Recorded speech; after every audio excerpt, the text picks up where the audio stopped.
Ambassador Kim Minho sat in the Grand Hall of the Galactic Council. His hands were steady, but his eyes were locked on the large screen in front of him. The transmission from Colony 7 was breaking up. Static filled the air. Then nothing. Another human world had gone silent. Council members, Minho spoke into the microphone. That was the third colony this month. The Kithara Empire is killing our people. The tall blue alien at the speaker's podium moved his tentacles in what humans had learned meant dismiss. Ambassador, the Kithara have rights to expand their territory. Your species is young. You must learn patience. Minho closed his eyes. For a moment. When he opened them, something cold had settled there. He had seen that look before in very old Earth history books.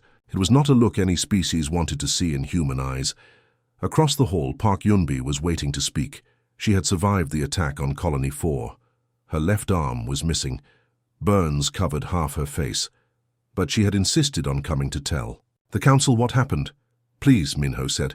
Let the survivor speak. The alien leader waved a tentacle. If you must. Park Yunbi walked to the platform. She did not need help, though her steps were slow. Her voice was clear when she began to speak. I was a teacher, she said. I had 43 children in my class. Their names were Suwon, Heijin, Dokyung. She listed each name. The hall grew quiet. Even the usually chattering aliens stopped to listen. The Kithara ships came at night. Yunbi continued. No warning, no demands. They just started shooting. The children ran to me. I told them to hide. I told them it would be okay. She paused. Her good hand made a fist. They burned everything, the school, the hospital, the homes. People tried to surrender. The Kithara shot them anyway. They laughed when humans begged for their children's lives. Several council members shifted. In their seats. The Kithara representative, a large creature with too many teeth, looked bored. 5,000 dead, Yunbi said, including all 43 of my students. The Kithara used weapons that make death slow. They wanted humans to suffer. She stepped down. No council member spoke. The Kithara representative stood. The humans were on our land. They were warned to leave. They chose to stay. We chose to make them leave. Ambassador Minho stood slowly. Councillor Lee Jinsu, who had worked with humans for 10 years, leaned forward. He knew humans well.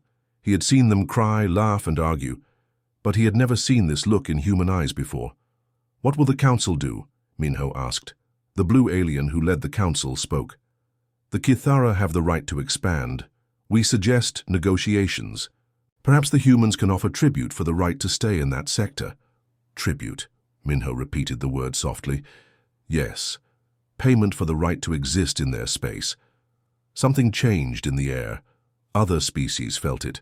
The temperature seemed to drop.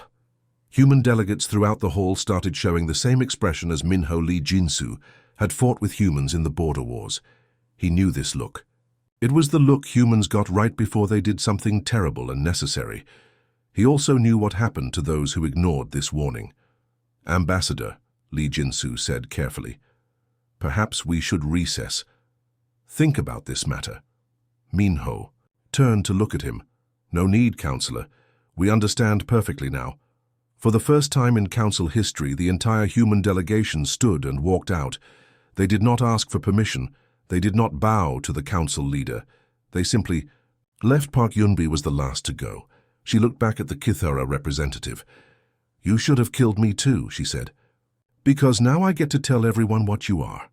The council hall was silent. The Kithara representative laughed. Fear the angry humans, he said mockingly. Lee Jinsu did not laugh. He had read human history. He knew about their wars. He had seen what humans could do when they decided something must be stopped. He began making calls to his homeworld.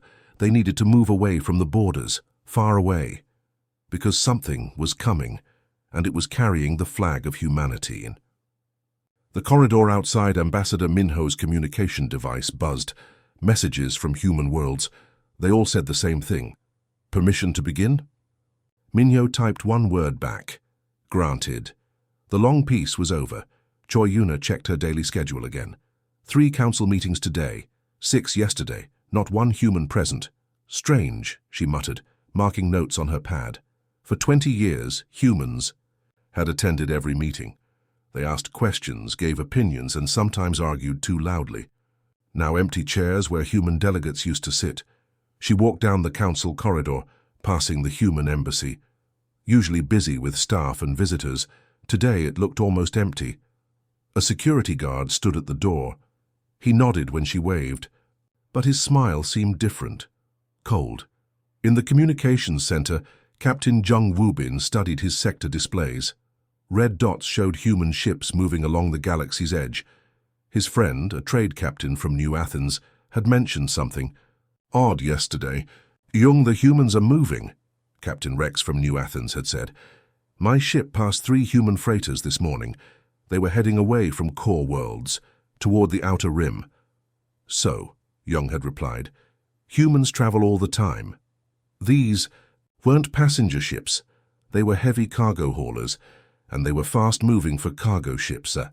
Jung watched another group of red dots move across his screen. Human vessels heading toward the dark spaces between systems, places where ships normally didn't go. Across the station, trade official Shin Hyeri was having a very unusual day. Her job was simple: track what goods moved between different systems. Usually the reports were boring: food, metals, basic supplies. Today, the reports made no sense. "Metal alloys to Sector 7, she read. "Hull plating to Station Omega. Electronics. To Deep Base 12, she frowned. Deep Base 12 was an old mining station. Why would humans send top-grade electronics there? Her assistant brought more reports. "Medical supplies to Frontier Base Alpha. Combat armor to Research Station 10. Weapons manufacturing equipment to—" The assistant paused. "This can't be right." "What is it?" "The address is listed as Mobile Base 1. There's no station with that name in our records." Shin Hyeri looked at the shipping records again. Medical supplies, combat armor, weapons manufacturing, and everything going to places that weren't supposed to exist. "Find out where these shipments really went," she ordered.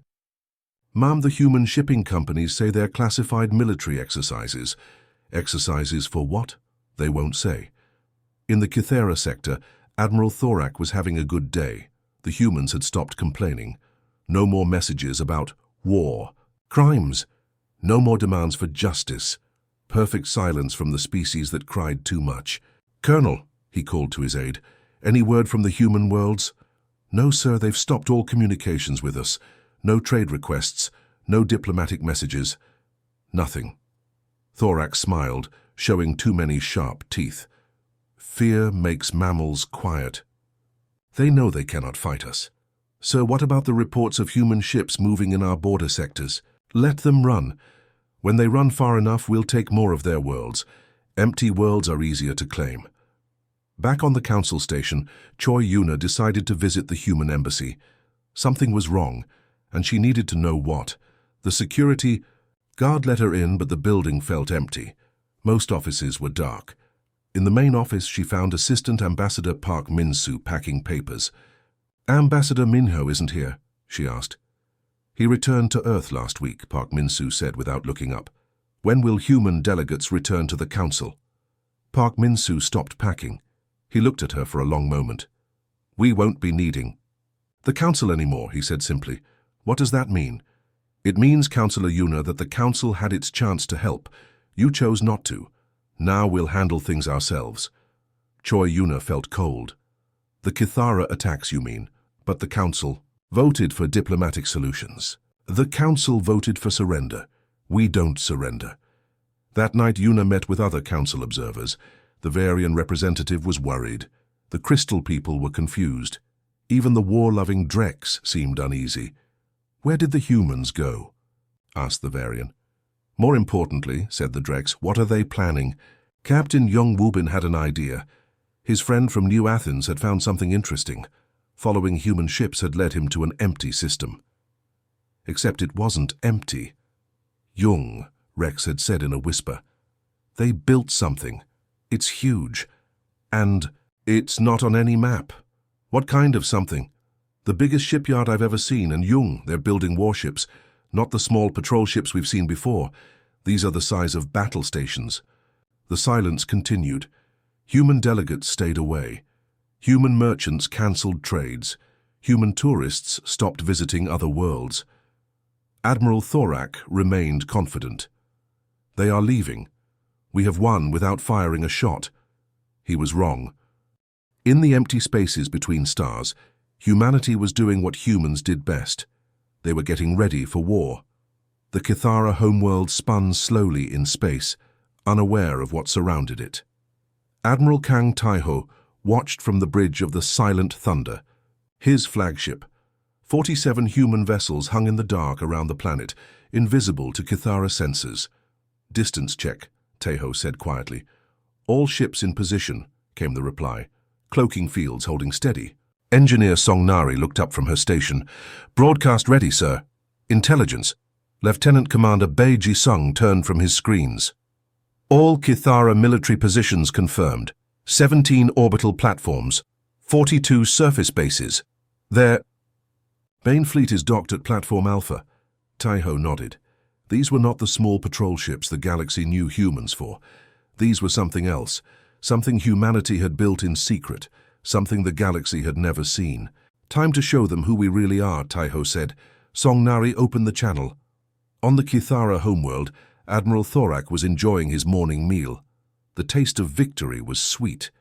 The humans had been quiet for 2 months now, weak species. Always gave up quickly. His communication device buzzed. A message from somewhere, he almost ignored it. Then his aide ran in. "Sir, there's a transmission coming in. It's on all frequencies." "From who?" "Humans, sir." Thorak laughed. "At last, their surrender message." He activated the main screen. A human face appeared. Thorak had never seen this human before, but the uniform was military. "This is Admiral Kang Taeho of the Human Defense Force." The voice was calm, steady.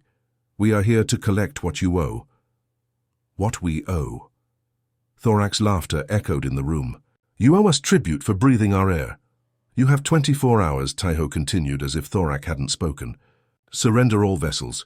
Turn over those responsible for the colony attacks. Provide full reparations to affected families. This is your only warning." Thorak's smile grew wider. "Or what, little human?" The transmission ended. "Track that signal," Thorak ordered. "Find that ship." His aide worked frantically. "Sir, I can't. The signal came from everywhere and nowhere." "Impossible. Sir, our deep sensors are picking up something odd. There might be ships out there, but the readings don't make sense." Thorak moved to the window. Space looked empty. His orbital platforms glowed with lights. His ships were ready for battle. "Let them come," he said. "When they appear, destroy them." On the Silent Thunder, 24 hours passed. Nari checked her chronometer. "Time's up," she reported. Taiho stood from his command chair. "Bei Ji-sung, are they surrendering?" "No, sir. They're actually moving ships into attack position. Then we show them the price of stupidity. Target orbital platform 7. Fire." "Sir, shouldn't we decloak first? Let them see us." "No, let them wonder." The Silent Thunder's main cannon charged with a sound like thunder. A beam of pure energy lanced out, invisible except where it touched its target. On the Kithara homeworld, Admiral Thorak watched Platform 7 simply vanish. No explosion, no debris. One moment it was there, the next moment it was gone. "What happened?" he screamed. "Unknown weapon, sir. We can't track the source. Fire at everything. Something out there." Kithara ships began shooting in all directions. Their weapons lit up space but hit nothing. Another platform disappeared. Then another. "We're under attack," Thorak yelled. "But where are they?" Bei Ji-sung smiled grimly from his station. "Sir, they're starting to panic." "Good," Taiho replied. "Songnari, decloak the fleet." Across the system, human ships became visible. They seemed to appear from nothing, suddenly surrounding the planet. The Kithara had expected a few small patrol vessels. Instead, they saw warships. Larger than their biggest platforms. Ships with weapons they didn't recognize. Ships that had been waiting in silence.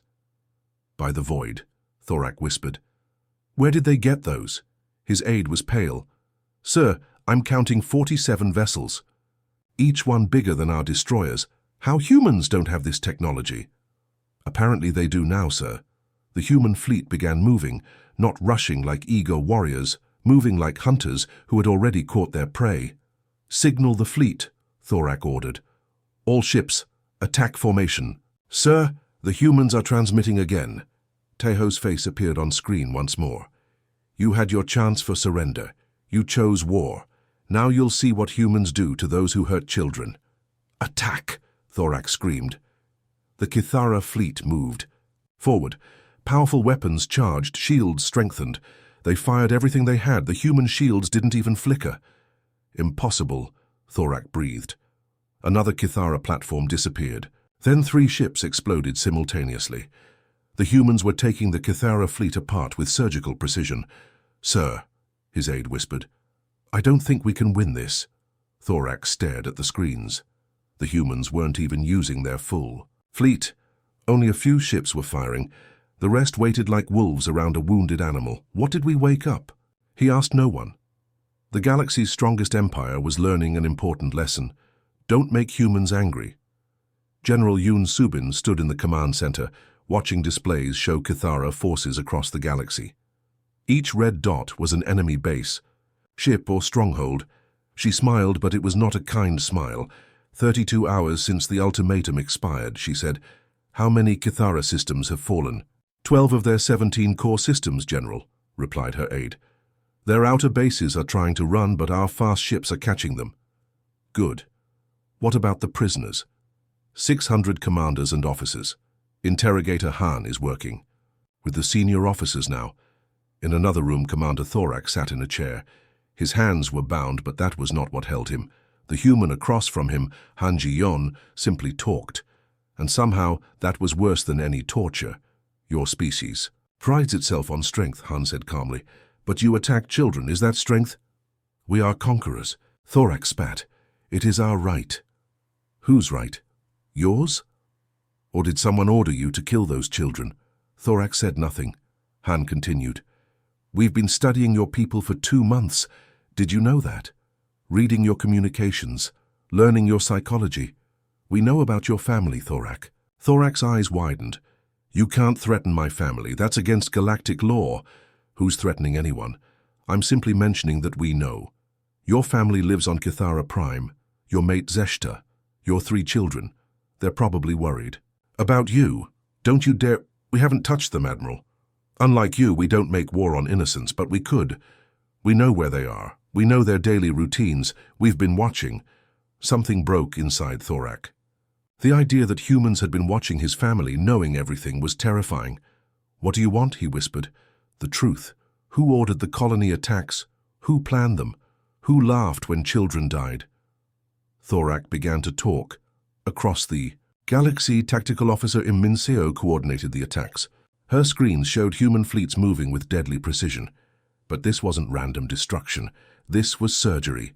Strike Team Alpha. Target the garrison on Kithara 7. Avoid civilian areas. We want military targets only. Strike Team Beta. Disable the shipyard on Kithara Forge. Leave the orbital platform intact. We'll need it later. Strike Team Gamma. Surround Kithara Prime. Do not fire. Just let them see you. Admiral Kang Taiho's voice came over the comm. Progress report, Min-seo. All primary targets neutralized or surrounded. Their military command is isolated on Kithara Prime. No escape routes remaining. Civilian casualties? Minimal. Our precision weapons are working perfectly. The Kithara military is destroyed, but their people are mostly untouched. Good. Continue the operation. On the Galactic Council station, observers watched in horror and fascination. The Kithara Empire, which had conquered a dozen worlds and terrorized half the galaxy, was being systematically destroyed. But not by wild human fury. By cold human calculation, Counselor Lei Jin-su spoke to Choi Yuna. I warned them. I told them humans were different when angry. This isn't anger, Yuna replied, watching as another Kithara fleet surrendered without fighting. This is execution. What? Look at their tactics. They're not destroying everything. They're cutting out the cancer and leaving the body intact. They want the Kithara Empire to survive. They just want it to remember what happened when it hurt their children. In the interrogation room, Han Ji-yon smiled as Thorak finished his confession. Everything. Who ordered the attacks, who planned them, who participated, who watched and did nothing. Thank you, Admiral. That will save many lives. What will happen? To me? You'll face trial. Families of the victims will judge you. As for your family, Han paused. They'll be fine. We told you, we don't make war on innocents. Thorak broke down, sobbing. Please. I was following orders. So were my people. They were ordered to build homes, raise children, live in peace. You destroyed that. On Kithara Prime, the last Kithara fleet had surrendered. General Yoon Subin's ships surrounded the planet but didn't attack. Open a channel to their government, she ordered. The Kithara Emperor appeared on screen. He was old, afraid, and trying to look strong. Human, he said. What are your terms? Simple, Yoon replied. Total surrender. All war criminals will be tried. Full reparations to affected families. Your military will be reduced to a defense force only. You will never again attack civilian targets. And if we refuse, Yoon gestured to the screens showing the destroyed Kithara fleets. You've seen what happens when you hurt our children. This is what happens when we're being gentle. The Emperor looked at his advisors. They all nodded. Quickly, we surrender, he said. Good, Yoon said. One more thing, Emperor. Every year you will send a delegation to our memorial gardens. You will remember the names of the children who died. You will tell their stories to your people. This will never be forgotten. The war was over. It had lasted only 3 weeks. The galaxy had learned a lesson that would last forever. Judge Lee Ariam looked across the courtroom at Admiral Thorak. The former Kithara commander sat in chains, but the chains were not what defeated him. It was the faces in the gallery. Hundreds of humans, survivors and families of those killed in the colony attacks. The court will now hear victim impact statements. Ariam announced. Cho Seung-ho, representing Colony 7, stepped forward. His voice was steady as he began to speak. My daughter Hina was 7 years old. She loved to draw pictures of flowers. On the day you attacked, she was in her school. She never came home. He placed a drawing on the evidence table. A child's. Picture of a garden. My wife Mireille tried to save the children in the school. She died shielding them from your weapons. You burned her alive. Thorak looked down. He had confessed everything, named every commander who participated, revealed every order given, but facing the victims was harder than any interrogation. Another survivor spoke, then another. Hours passed. Stories of children, parents, grandparents, normal people living peaceful lives until the Kithra came. Justice must be served, Judge Ariam declared when the statements ended. But justice must also be measured. The Kithara Empire will pay reparations. War criminals will serve long sentences, and every year you will remember what you did, Amae. Looked directly at Thorak. Your species called humans weak for caring about others. You attacked us because we showed emotion. You were wrong about us. But we will not become like you. 3 months later, Commander John Hyejin's ship docked at Kala Station. It was her first peaceful mission since the war.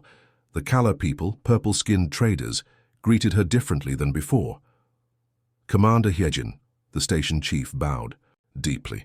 Welcome. Is there anything we can do for you? Hyejin smiled the same friendly smile she had always worn.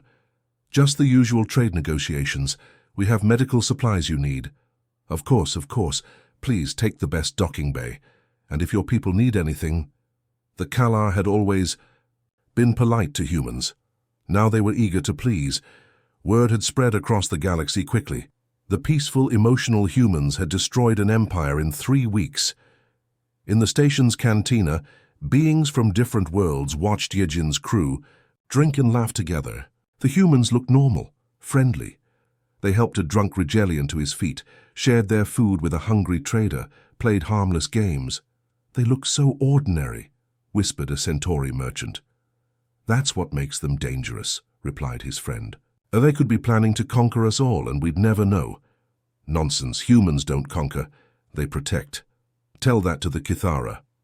Ambassador Kwon Do-hyun met with the Council of Worlds 2 weeks later. Every species sent representatives. They all wanted to know the same thing. What were humanity's plans now? We want peace, Do-hyun said simply. We always wanted peace. The tall Arcturian counselor shifted nervously. But your weapons, your ships, were necessary. You remember what happened when we came to you for help. You told us to pay tribute, to let the Kithara take what they wanted. We were following protocol. Your protocol got children killed. Do-hyun's voice remained calm, but something in his eyes made the counselor step back. We asked for help. You said no, so we helped ourselves. The Vocarian representative spoke up. What happens now? Do humans plan to expand, to conquer? Do-hyun smiled. It was a genuine smile, warm and friendly. No, we're going back to our colonies, back to exploring, back to trade and friendship. The war is over. Just like that? Just like that. We never wanted an empire, we just wanted justice for murdered children. He looked around the room at all the different species. You wanted to see angry humans, he said quietly. Consider yourselves warned. On human worlds, life returned to normal. Children played in rebuilt colonies. Scientists resumed their research. Artists created new works. The huge warships that had appeared from nowhere disappeared again. Some thought they were destroyed. Others believed they were hidden, waiting. Captain Jung Woo-bin still monitored ship movements. He now had a special duty, watching for patterns that might mean another species was planning attacks on civilians. Any problems? His supervisor asked during a routine check. No, sir. All species are being very careful about how they treat human colonies. Good, the message was received then. Yes, sir, loud and clear. Park Yunbi, the teacher who had survived Colony 4, returned to teaching. She had new students now in a rebuilt school. When they asked about the war, she told them simply, "We are not a warlike people, but we protect what we love. Remember that." The galaxy was different now. Humans resumed their normal lives, trading, exploring, learning, laughing. But everyone remembered the 3 weeks when humanity showed what happened when you pushed too far. Peace was possible, but only if. Everyone remembered the price of breaking it.